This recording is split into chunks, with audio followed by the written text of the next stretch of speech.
부자와 거지 나사로의 비유는 대부분 성도들이 잘 알고 있는 말씀입니다. 주일학교 때부터도 많이 들었고요. 특별히 전도할 때, 요즘은 이런 전도지가 잘 안 나와요. 너무 극단적인 것 같이 보이겠어요. 그림에 불구덩이가 있고 한 사람이 그 불구덩이 속에서 막 고통당하는 그 전도지 그림이 있고요. 한 사람은 천국에서 쉼을 누리고 있는 그림이거든요. 전도지를 펼쳐주면서 천국과 지옥이 있습니다 하면서 나누어진 기억이 납니다. 그만큼 이 말씀은 기독교의 근본 진리를 잘 드러내고 아주 극적인 그 효과가 있잖아요. 그래서 잘 알고 있어요. 내용을 요약하면 이런 내용입니다. 비유를 두 부분으로 나눌 수 있는데요. 이 내용은 비유입니다. 실제가 아니고 예수님께서 진리를 깨닫게 하기 위해서 주신 비유예요.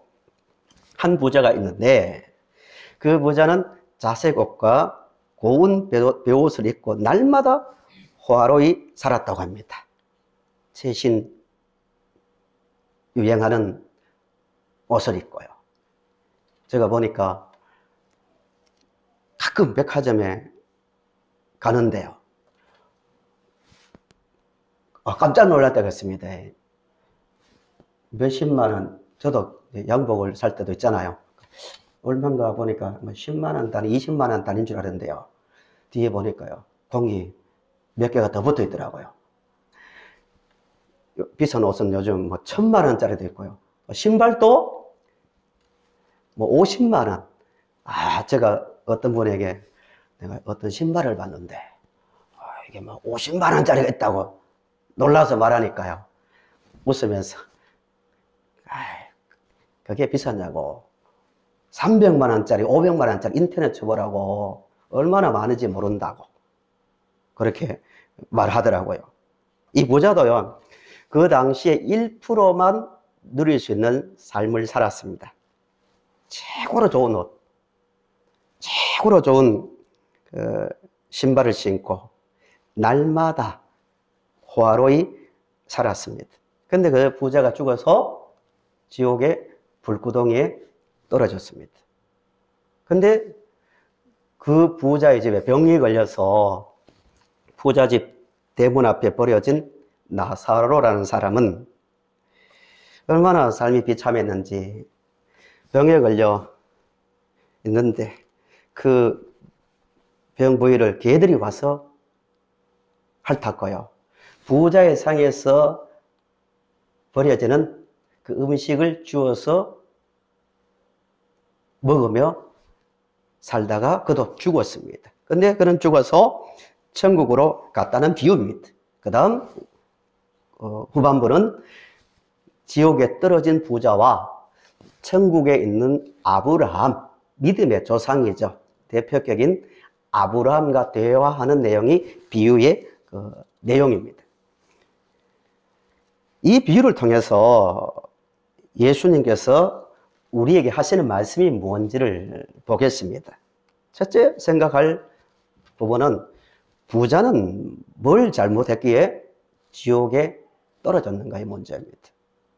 뭘 잘못했기에?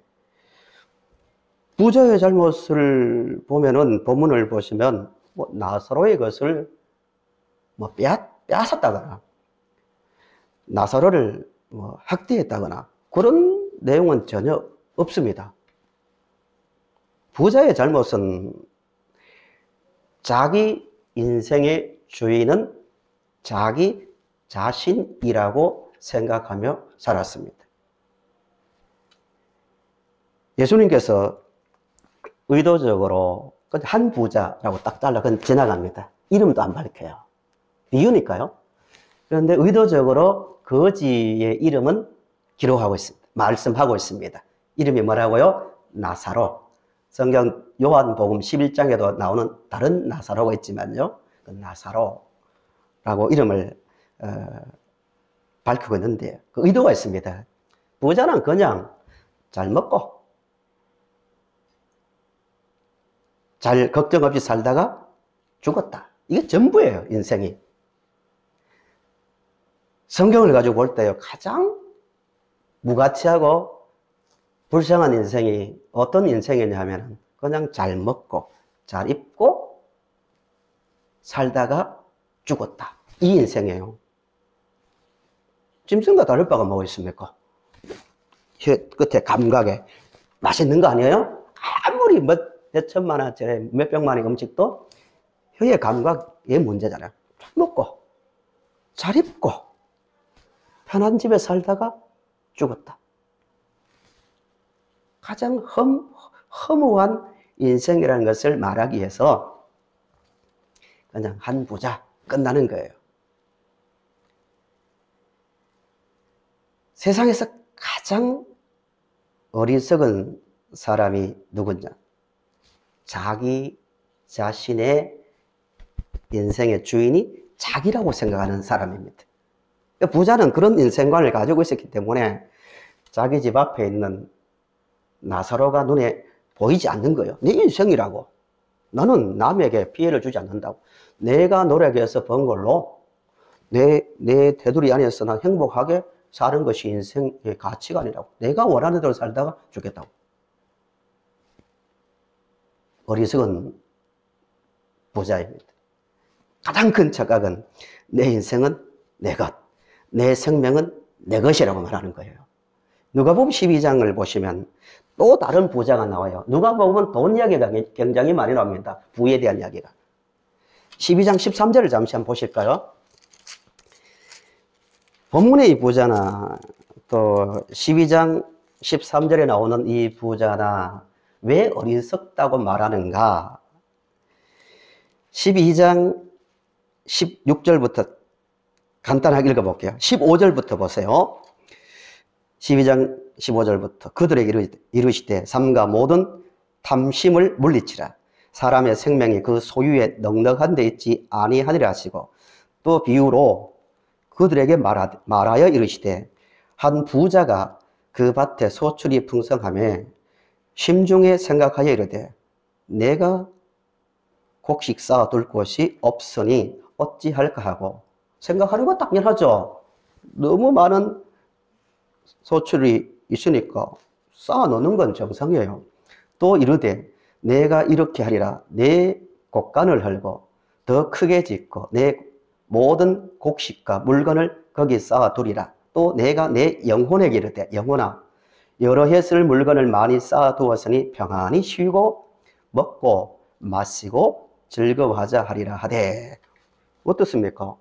이 부자의 생각이 뭐가 잘못했습니까? 내 것으로, 내가 땀 흘려서 번 것으로 계획을 가지고 먹고 행복하게 살자. 아무 문제 없는 것 같아요. 그런데 20절이 중요합니다. 하나님은 이렇게 말씀하신다는 거예요.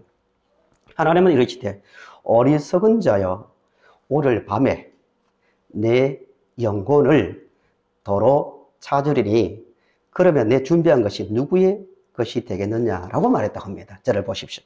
무슨 말씀입니까?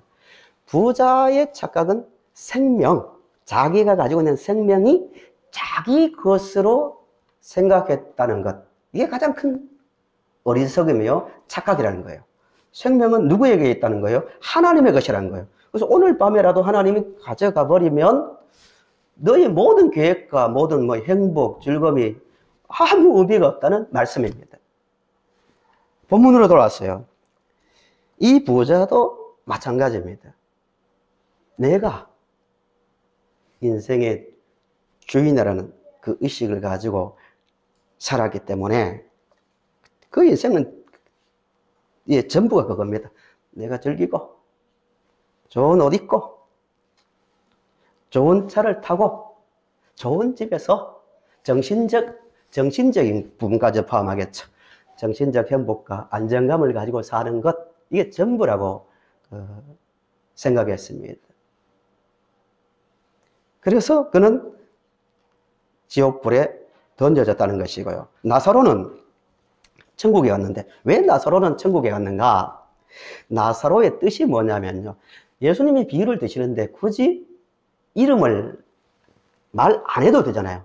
의도적으로 나사로 나사로라고 이름을 말씀하신 이유는 나사로의 뜻이 하나님은 나를 도우는 자, 하나님은 나의 도움, 이런 뜻입니다.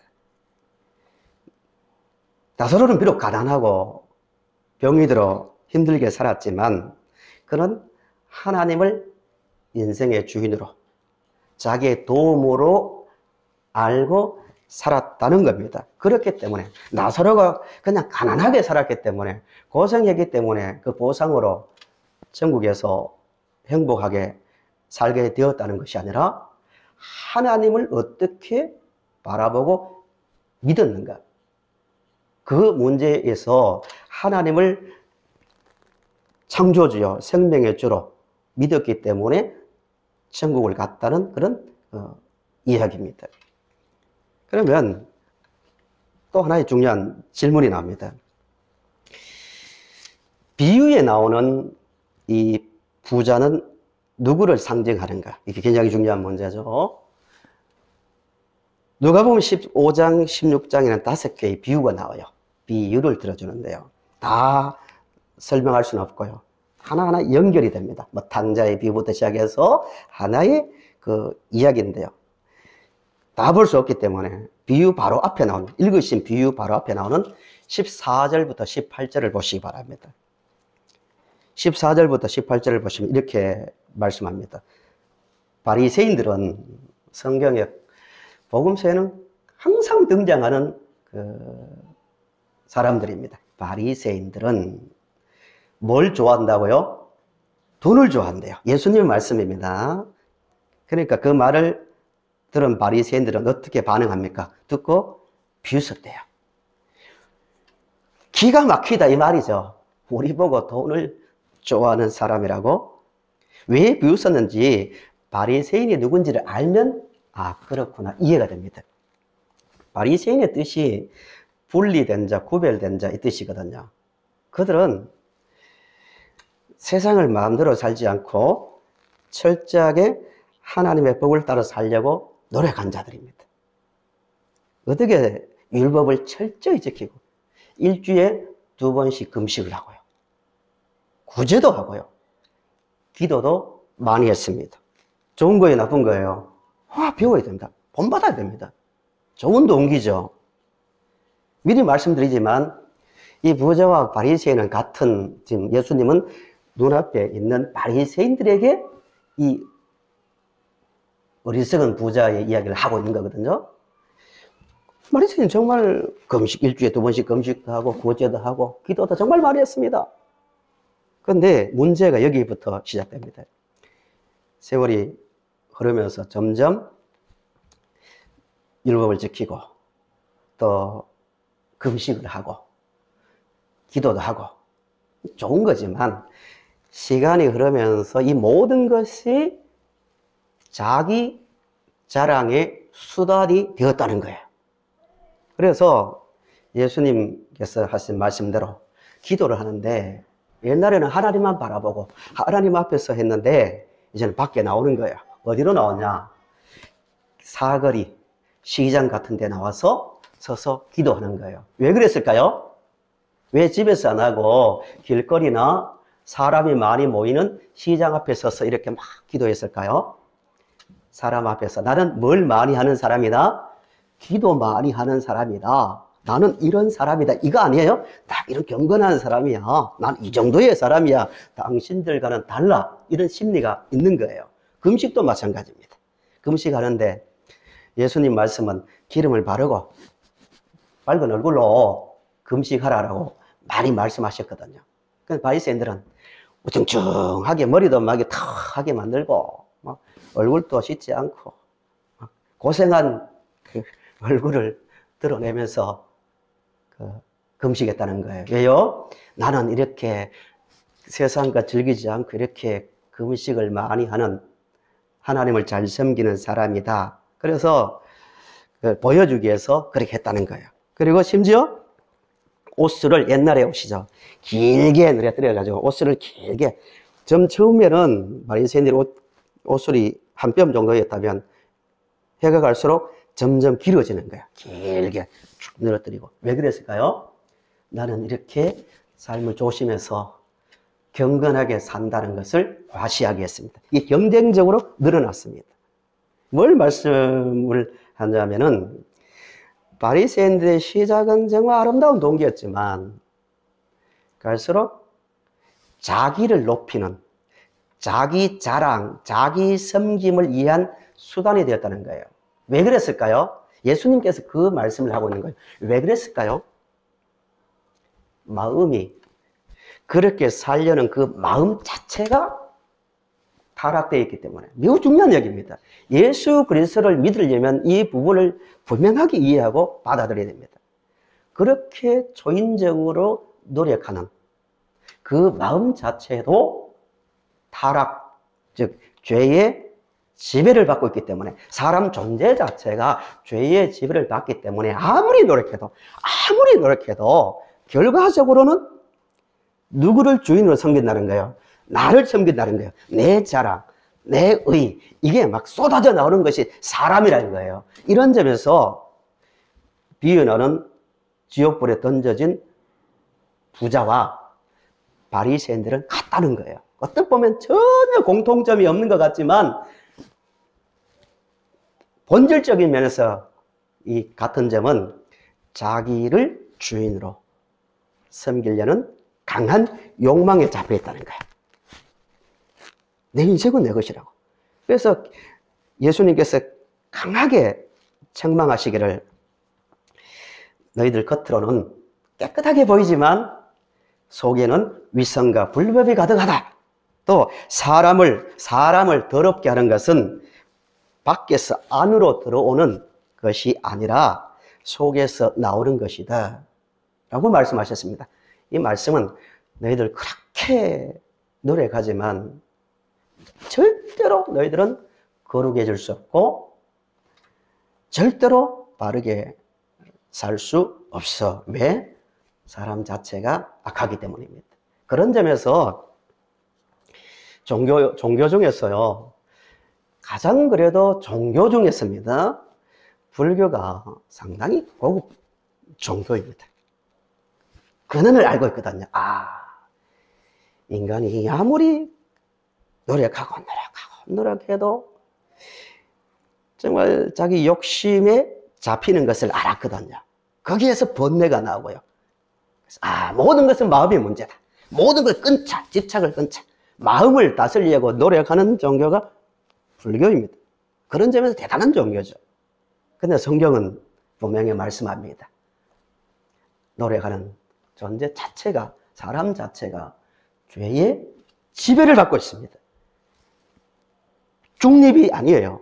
가만히 있으면 중간에 있는 게 아니라 역설적으로 그렇게 나무 밑에 앉아서 돌을 닦고 노력하고 생각을 바꾸려 하는 이유가 뭘까요? 그 에너지를 사용해야 될 그 원인이 어딨냐 이거예요. 성경은 간단하게 말합니다. 모든 사람은 생명의 근원이신 하나님을 인정하지 않으므로 그 순간부터 죄의 지배를 받고 있다. 그렇기 때문에 예수님께서 이 비유를 통하여 하시는 말씀은 그래서 내가 너희들을 구원하러 왔다. 그 이야기입니다. 누가복음 15장부터 탕자의 비유부터 계속 나오는 말씀이 그겁니다. 너희들 노력하는 것은 좋지만 아무리 노력해봐라. 현실을 봐라. 가장 거룩한 종교의식인 예배와 율법과 그 당시로는 제사와 율법과 그리고 금식과 기도 그 자체까지도 결국은 자기를 높이고 자기의 욕망을 채우는 수단으로 만들어버리는 것이 사람의 상태다. 절대 너희들은 죄를 이길 수 없다. 그러므로 어떻게 하라는 거예요? 내가 너희들을 구원하러 왔으니까 나에게로 오라는 겁니다. 이게 전체 흐름에서 나온 비유의 내용입니다. 이 세상에서 절대 예수를 믿지 못하는 사람이 누구냐 하면은 예수를 절대 믿지 못하는 사람이 누구 같아요? 성격이 개팍한 사람입니까? 아니면 큰 죄를 저지른 사람입니까? 예수를 절대 못 믿는 사람이 누구냐 하면은 자신이 그런 상태에 있는 것을 알지 못하고 인정하지 않는 사람입니다. 그들에게는요, 바리새인이 그랬다는 거예요. 다른 걸 다 받아들여요. 바리새인들은 눈앞에서요, 예수님께서 얼마나 많은 기적을 행했습니까? 병도 고치고요, 귀신도 쫓아내고, 사실이거든요. 심지어 죽은 사람도 살렸잖아요. 근데 그럼에도 불구하고 바리새인들이 예수님을 멀리하고 분노한 이유가 뭐냐면은 다 받아들이는데 예수님께서 바리새인들에게 너희들 상태가 이런 상태에 있다. 생명의 근원이신 하나님을 인정하지 않으므로, 아담과 하와 이야기죠. 모든 인생은 죄라는 권세에 잡혀있다. 죄는 힘입니다. 죄의 권세에 잡혀있다. 그 말을 하는 순간 분노한 거예요. 아니, 우리 노력한 게 뭐냐고. 그러면 이렇게 금식하고 구제하고 기도하는데 우리는 뭐냐고. 그 마음 때문에요, 예수님을 버린 겁니다. 성도 여러분, 우리는 이미 예수 그리스도를 구원자로 믿고 있습니다. 믿으시죠? 믿고 있는데요, 중요한 것은 예수님이 나를 구원하셨다. 나의 힘으로는 절대로 구원받을 수 없는데 예수님께서 나의 죄를 위해서 이 땅에 오셨고 십자가에 달려 죽으심으로 그 공로로 내가 구원을 받았다. 그 구원자로 인정하는 것. 그 인정한다는 말은 다시 예수 그리스도를 통하여 하나님이 우리의 뭐가 되었다는 거예요? 주인이 되었다는 것을 인정하는 거예요. 이게 구원입니다. 구원은 관계입니다. 좀 어렵게 들릴지 모르시지만 구원은 창조자와 인간, 피조물인 인간의 바른 관계로 회복되는 거예요. 하나님을 아버지로, 창조주로 인정하는 거예요. 그때부터 삶이 이제 새로워지는 거예요. 그 방법이 예수 그리스도를 통해서 이루어지는 거죠. 근데 후반부를 보시면요, 이제 결론부입니다. 이 비유에서 가장 중요한 거예요. 부문을 보시면 어리석은 그 부자가 지금 지옥불에 떨어져 있는데 위에 보니까, 천국을 보니까 누가 있습니까? 낙원, 천국. 아브라함과 나사로가 있는 거예요. 그 대화가 시작되는 거예요. 그래서 비유니까 가능한 거죠. 24절 보세요. 24절부터 대화의 내용이 나옵니다. 제가 읽어볼게요. 23절부터 읽어볼게요. 그가 음부에서 고통 중에 눈을 들어 멀리 아브라함과 그의 품에 있는 나사로를 보고 불러 이르되, 비유니까 가능하죠. 아버지 아브라함이여, 나를 긍휼히 여기사 나사로를 보내어 그 손가락 끝에 물을 찍어 내 혀를 서늘하게 하소서. 내가 이 불꽃 가운데서 괴로워하나이다. 쭉 이야기를 하다가 이런 말을 합니다. 27절을 보세요. 이르되 그러면 아버지여 구하오노니 나사로를 내 아버지의 집에 보내소서. 이 땅에 있는 자기 집에 보내달라는 거죠. 그 다음에 28절, 내 형제 5이 있으니 그들에게 증언하게 하여 그들로 이 고통받는 곳에 오지 않게 하소서. 이해가 되죠? 자기가 너무 뜨거우니까, 실제로 지옥이 있으니까, 저는 지옥에 왔지만 비우니까요, 가능합니다. 형제들이 5명 남아있는데 죽은 나사로가, 그들 입장에서 죽었잖아요. 죽은 나사로가 살아서 그들에게 가서 지옥이 있고 천국이 있다는 것을 좀 증언해 달라고, 이런 이야기입니다. 좀 맞는 말 같잖아요. 그런데 이런 말씀을 합니다. 29절부터 31절이 이 비유의 결론이자 핵심 내용입니다. 29절 보세요. 아브라함이 이르되 그들에게 누구와 누구가 있다고요? 모세와 선지자가 있다. 이거 중요한 이야기입니다. 모세와 선지자들이 있으니 그들에게 들을지니라. 모세와 선지자는 쉽게 말하면 성경입니다. 성경, 모세와 선지자를 통해서 말씀을 주셨으니까 성경이 있다, 말씀이 있다, 이런 이야기예요. 그러니까 이르되 그렇지 아니하나이다. 아버지 아브라함이여, 만일 죽은 자에게서 그들에게 가는 자가 있으면 회개하리다. 인간적으로 맞는 얘기 같죠? 우리 눈앞에서 죽었다가 기도했는데 사람이 살아난다고 생각해 보세요. 다 예수 믿을 것 같지 않아요? 정말 신이 있는가 보다. 받아들일 것 같다는 그런 마음으로 말하는 거예요. 그에게 31절을 같이 읽어보실까요? 같이 시작. 모세와 선지자들에게 듣지 아니하고요. 비록 죽은 자 가운데서 살아나는 자가 있을지라도 원함을 받지 아니하리라 하였다 하시니라. 아멘. 이런 이야기입니다. 성경 말씀 너희들이 바리새인들에게 하는 말이죠. 예수님의 입장에서 이런 뜻입니다. 내가 얼마나 많은 성경을 이야기했냐. 나는 내가 누군지 아느냐? 모세와 선지자, 창세기, 출애굽기, 레위기, 민수기, 신명기, 모세오경이고요. 그에 쭉 나오는 모든 말씀은 누구에 대한 이야기라고요? 내 이야기다. 그 내 이야기의 핵심이 뭐냐? 하나님의 천지를 창조하셨다. 인간이 하나님을 믿지 않았다. 타락이죠. 그 결과가 죽음이다. 하나님께서 인간을 죽였다는 말이 아니라 인간이 죽음의 자리에 떨어진 거예요.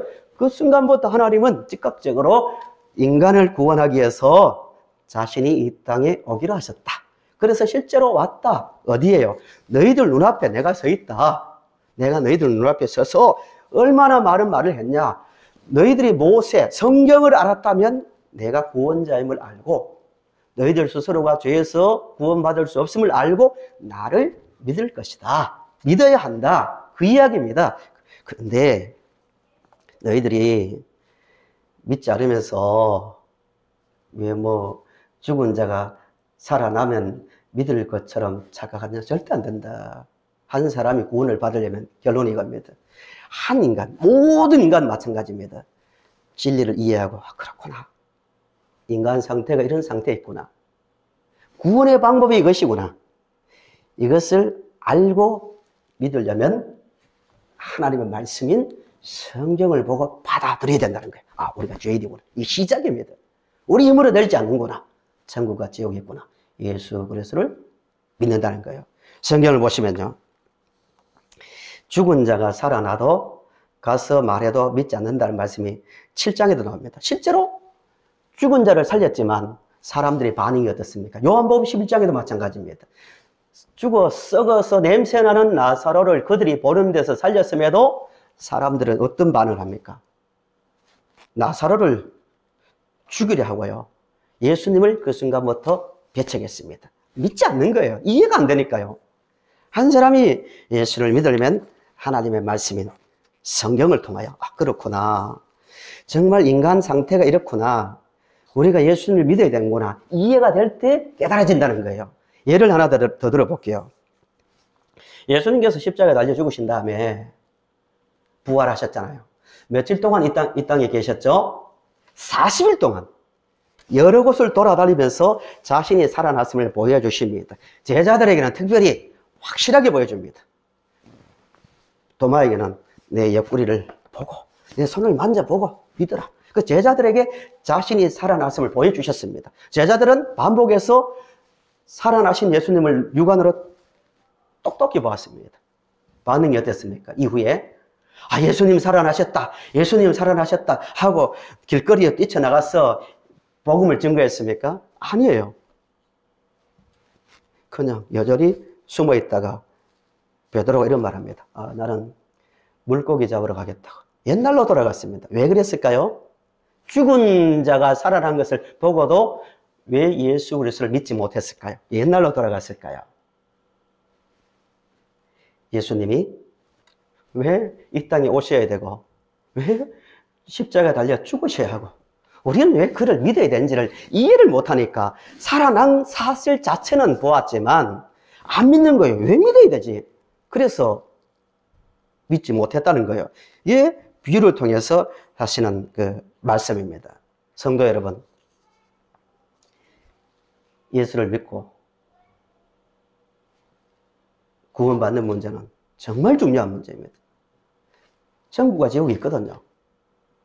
본문은 비유지만 천국과 지옥이 없으면 예수님은 거짓말장이잖아요. 없는 이야기를 늘어놓는 거잖아요. 실제 있거든요. 있으니까 자신이 고통스러운 십자가에 달려 죽으신 거예요. 그 사실 앞에서요. 항상 우리 자신을 돌아보셔야 됩니다. 나는 구원에 확신이 있는가? 정말 구원받았는가? 정말 예수를 믿고 있는가? 이 근본 문제를 해결했는가를 깊이 돌아보셔야 되고요. 또 이미 믿고 있는 성도님들은 날마다 이게 새롭게 다가와야 됩니다. 맞아. 영원히 죽을 수밖에 없는 내가 주 예수 그리스도의 십자가의 은혜로 구원을 받아 하나님의 자녀가 되었다는 그 확신과 감사가 있어야 됩니다. 날마다 이 진리가 새롭게 다가와야 됩니다. 사탄은요, 우리가 천국에 도착할 때까지 계속해서 시험할 거예요. 이 믿음에서 생각이 흐려지고 떨어지도록 정신을 차리고요. 우리 이 땅에서 부자로 살 수도 있고, 뭐 나사로까지는 아니지만 가난하게 살 수도 있습니다. 그렇지만 한 가지는 잊지 말아야 됩니다.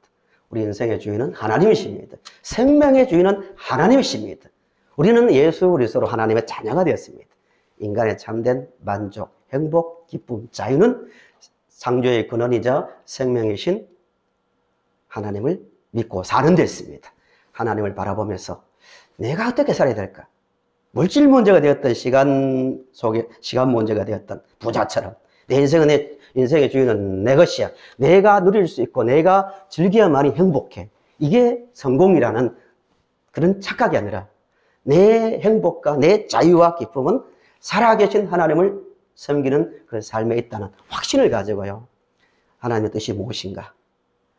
하나님이 원하시는 삶이 뭔가? 주인의 뜻이 무엇인가를 생각하며 살아가는 성도님들이 되시기를 바랍니다.